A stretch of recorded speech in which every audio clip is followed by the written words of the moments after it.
ধান, নদী, খাল, এই তিনে বরিশাল। বাংলাদেশ প্রাকৃতিক লীলাভূমির নদীমাতৃক দেশ। আর নদীমাতৃক দেশের নদী প্রধান অঞ্চল দেশের দক্ষিণবঙ্গ, অর্থাৎ বরিশাল। কীর্তনখোলা নদীর তীরে গড়ে ওঠা সভ্যতা অর্থাৎ বরিশালকে সহজ নৌ যোগাযোগের জন্য বলা হয় বাংলার ভেনিস। পৃথিবীর অন্যতম বিরল ঘটনা ঘটেও বাংলার ভেনিসে। একই স্থানে বসে সূর্যোদয় এবং সূর্যাস্ত দেখতে পাওয়া যায় বরিশালের অন্তর্গত সাগরকন্যা কুয়াকাটাতে। বরিশাল নামের আগে এ অঞ্চলের নাম ছিল চন্দ্রদ্বীপ, পরবর্তীতে হয় বাকলা, যার অর্থ শস্য ব্যবসায়ী। একসময় দেশের অন্যতম খাদ্য উৎপাদনের স্থান ছিল এই বাকলা। বাঙালি যে ভোজন রসিক জাতি তা জানে না কে। আজ পরিচিত হব বরিশালের আঞ্চলিক কিছু খাবারের সঙ্গে। বিস্কি, পাকন পিঠা, মলিদা, গৌর নদীর দই, আমড়ার মোরব্বা, খেজুর রসে ভেজানো চেবা পিঠা, চুষি পিঠা যার আঞ্চলিক নাম চুই পিঠা, নারকেল বাটা দিয়ে তরকারি, বিশেষ করে নারকেল চিংড়ি, যেন হাজার বছর মুখে লেগে থাকার মতো খাবার। বিস্কি বিস্কি একমাত্র বরিশাল জেলার মানুষই খেয়ে থাকে। বরিশালের বাইরে এই খাবারটির সাথে খুব কম মানুষই পরিচিত। চাল ভেজে সেটাকে সারা রাত ভিজিয়ে রেখে পরের দিন সকালে সেই ফুলে ওঠা চাল ভেজাকে নারকেল এবং গুড় দিয়ে পাক দেয়া হয়। এই খাবারটি অনেকের কাছে মিঠা ভাত নামেও পরিচিত। কিন্তু দুঃখের বিষয় হলো দিন দিন এই বিস্কি খাওয়ার প্রচলন বরিশালের স্থানীয় লোকজনদের মধ্য থেকেই বিলুপ্ত হয়ে যাচ্ছে। বছরের দুই সময় এই অঞ্চলে দুই ধরনের ধান উৎপাদন হয়। বৈশাখে যখন নতুন পানি আসে, পানিতে থই থই চারদিক, তখন আউশ ধানের বপন করে, যা পরিপক্ক হয় ভাদ্র মাসে। আর অগ্রহায়ণ থেকে পৌষে হয় আমন ধান। ধান প্রধান অঞ্চল হওয়াতে বেশিরভাগ মানুষের জীবিকা নির্ভর করত ধান চাষের ওপর। প্রতি বাড়িতে সারা বছর কমপক্ষে 7 থেকে 10 জন কামলা অর্থাৎ চাষাবাদের কাজ করত। ভাদ্রে আসা ধান অর্থাৎ আউশ ধান হতো বাদামি বা খয়েরি রঙের। এই বাদামি আউশ যখন উঠতো তখন বাড়ি বাড়ি ধুম পড়ে যেত নবান্ন উৎসবের। তখনই বাড়িতে থাকা সকল চাষাবাদে বা গতরে খাটা সকলকে তাদের কাজে উৎসাহ দেওয়ার জন্য সেই বাদামি চাল ভেজে নারকেল গুড়ের মিশ্রণে তৈরি করা হতো এক অসাধারণ স্বাদের মিষ্টান্ন, যার নাম বিস্কি। প্রথম দিকে মূলত চাষাবাদের সাথে সংশ্লিষ্ট মানুষদের তাদের কাজে উৎসাহ উদ্দীপনা বাড়ানোর জন্য সৌজন্যমূলক এই খাবার তৈরি করা হতো। তবে তা এক সময় বরিশাল অঞ্চলে শ্রেণীভেদে সকল স্তরে সকলের কাছে জনপ্রিয় হয়ে ওঠে। বিয়ে থেকে শুরু করে সকল উৎসব পার্বণে জায়গা করে নেয় বিস্কি।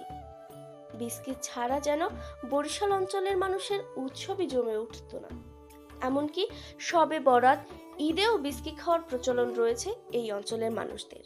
ধানের সাথে সাথে বিলীন হয়ে যাচ্ছে ঐতিহ্যবাহী বিস্কি, বরিশাল অঞ্চলের ঐতিহ্যবাহী এই খাবার। প্রতি বছরই আমরা এই বিস্কিটটা করে থাকি, প্রতি বছর আমরা খাই।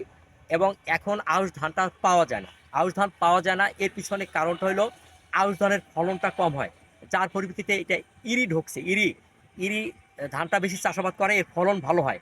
আউশ ধানের ফলনটা কম হয়, যার পরিপ্রেক্ষিতে এই আউশ ধানটা এখন আর কৃষকরা চাষ করতে চায় না। কিন্তু আমরা যখন আমি আরও 10, 15, 20 বছর আগে আমাদের বাড়িতে এরকমের প্রচলনটা ছিল।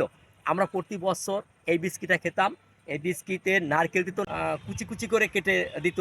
এগুলো বেশি সুস্বাদু করার জন্য নারকেলটা যত বেশি দিতে পারে ততই ভালো হতো। এবং এই গুড়টা সাধারণত আমরা আখের গুড়, তার চেয়ে বেশি আমরা দিতাম খেজুরের গুড়। কারণ খেজুরের গুড় আমরা এই এই এই এই এত অঞ্চলের খেজুর গুড় প্রচুর পাওয়া যেত। এবং এই খেজুর গাছ থেকে যে ওই ওই চাষারাই, ওই যারা কাজে থাকতো, তারা যে চাষাবাদ করতো এবং ওই সিজনে পৌষ মাঘ মাসে যে রসটা আহরণ করতো খেজুর গাছ থেকে, সেই রস আহরণ থেকে সকালে মাচা থেকে খেজুর গুড় করতো। সেই খেজুর গুড় আবার তারা মানে অনেক দিন রাখার জন্য ব্যবস্থা করতো মায়েরা। তারা তাদের প্রযুক্তিতে সুন্দর করে ওটাকে মাটির কলসের ভিতরে রেখে সুন্দর করে রাখতো, যেটা 1 বছর ওই গুড়টা খাওয়া যেত। ওই খেজুর গুড় দিয়ে সাধারণত এই বিস্কিটটা বেশি খাবার সুস্বাদু খাবার করতো এবং খাইতে খুবই সুস্বাদু এবং খুবই মজাদার একটা খাবার। এবং আমরা প্রতি বছরই খেয়ে থাকি। যে বছর আউশ ধানটা অনেকে করে, যদি পাওয়া যায় আমরা এখনো প্রচলনটা রাখি, আছে এবং রাখি।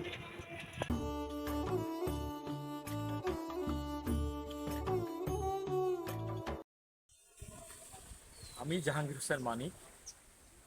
আমি একজন সাংস্কৃতিক কর্মী। পটুয়াখালী বরিশাল এই অঞ্চলে যারা কৃষিকাজের সাথে জড়িত ছিলেন, তো আমাদের একটা প্রিয় খাবার ছিল বিস্কি। এই বিস্কিটা হলো, আমাদের একটা ধান ছিল, যেমন আউশ, আমন, বোরো, ইরি, এরকমের একটা ধানের জাত ছিল। আউশ ধান, আমন, বোরো, ইরি এরকমের। তো আসলে আউশ ধানের চাল থেকে ভাদ্র মাসে আমাদের যখন ধান রোপণ শেষ এবং ওই সিজনের সব কাজ যখন শেষ, তখন কাজের লোকদেরকে আসলে সম্মানের সাথে, তার একটা আসলে যেহেতু একটা বছর সে কাজ করেছেন, তো সেই জায়গা থেকে তার একটা সেলিব্রেশনের মতো তাকে আপনি যতই পিঠা, পায়েস, আপ্যায়ন, যতই ভালো মানে মাছ মাংস খাওয়ান না কেন, তার বিদায়ের সময়ের একটা খাবার হলো মুইট্টা পিঠা, আরেকটা হলো বিস্কি। এটা না খাইলে আসলে এই অনুষ্ঠানটা বা এই কাজের লোকের বিদায়টা আসলে সম্পূর্ণ হয় না। এই বিস্কিটটা হলো, যেহেতু আমি বললাম যে আউশ চাল, এই আউশ চালটাকে হলো আপনাকে ভাজতে হবে। প্রথম যে চাল ভাজা যেভাবে ভাজবে ভাজতে হবে, ভাজার পরে তাকে একটু ঠান্ডা করতে হবে। ঠান্ডা করার পরে পানিতে ভিজিয়ে রাখতে হবে।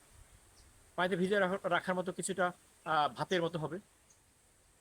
ওদিকে আমরা কি করব, যে আমাদের আগেকার সময় যে আখের গুড় ছিল, আখের গুড় চুলায় কষানো হইতো। কষানোর পরে নারিকেল, একটা অংশ হলো নারকেল কোরানো, মানে আস্তায় আস্তায় যেটা দেয়া, আর একটা হলো ছোট ছোট করে কুচি কুচি করে কেটে ওই গুড়ের ভিতরে দেয়া। গুড়, পানি, নারিকেল এটা দেওয়ার পরে কষানো হতো। কষানোর একটা পর্যায়ে ওই যে সেদ্ধ বা ভাজা যে আউশের চাল, এটা দিয়ে ওখানে নাড়া হতো। নাড়ানোর একটা পর্যায়ে যখন মনে হইতো যেটা কষানো হয়ে গেছে, এরপরে স্বাভাবিক পানি দিয়ে ঢেকে দেওয়ার পরে একটা পর্যায়ে ভাতের যেমন ফ্যান থাকে, এটা কোনো ফ্যান থাকবে না। যেমন রাইস কুকার এখন ভাত রান্না করলে যেমন কোনো মার থাকে না, ওই রকমের একটা পর্যায়ে যখন হবে, পানি থাকবে না, আর শুকিয়ে যাবে এবং এটা সেদ্ধ হবে, নরম হবে, খাবার উপযুক্ত হবে, উঠাই ফেলতে হবে। এরপরে এটা পরিবেশন করতে হবে। এটা আমাদের দেশের বা আমাদের বরিশাল অঞ্চলের এটা একটা খুবই বিখ্যাত এবং জনপ্রিয় খাবার ছিল। কালের পরিক্রমায় আমরা আধুনিক হচ্ছি, অধিক সভ্য হচ্ছি, অধিক যান্ত্রিক হচ্ছি, আমরা শেকড় থেকে অনেক দূরে যাচ্ছি এবং আমাদের সেই পুরনো ইতিহাস, ঐতিহ্য, রীতি রেওয়াজ অনেক কিছু আসলে হারিয়ে যাচ্ছে। তো তেমনি হারিয়ে গেছে বা যাচ্ছে সেই বিস্কিট।